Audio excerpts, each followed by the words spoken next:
پیارے بچوں السلام علیکم۔ پیج نمبر 110 آپ کی درسی کتاب میں جو سبق ہے کشمیر کے دلکش باغات،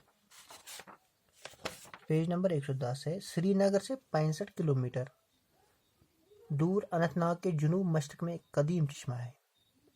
سری نگر سے کتنا دور؟ 65 کلومیٹر، 60 اور 5۔ جنوب مشرق میں ایک قدیم چشمہ ہے، پرانا چشمہ ہے۔ 1620 عیسوی میں ملک نور جہاں نے اس چشمہ کے سامنے باغ تعمیر کروایا۔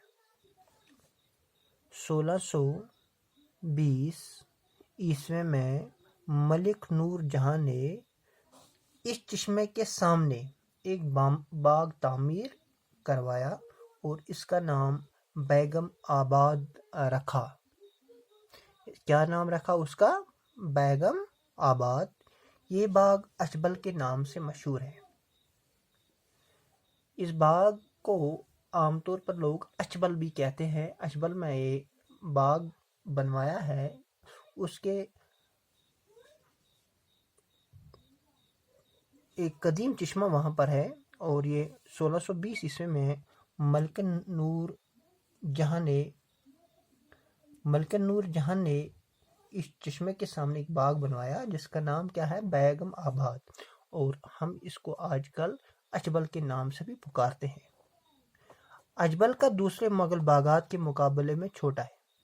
جو یہ اچبل کا باغ ہے، یہ جو دوسرے باغات ہیں جو مغلوں نے بنائے ہیں ان کے مقابلے میں بالکل چھوٹا ہے، لیکن یہ بھی بہت ہی پر رونق ہے۔ یہ باغ بھی پر رونق ہے۔ پہاڑ کے دامن میں پھوٹنے والے چشمے کا صاف و شفاف پانی باغ کے 3 طبقوں سے 3 نہروں کے ذریعے بہتا ہے۔ پہاڑ کے دامن میں جو پانی پھوٹتا ہے اس میں صاف و شفاف پانی نکلتا ہے، اور اس کے 3 طبقے 3 نہروں کے ذریعے بہتے ہیں۔ ان میں درمیان کا نہر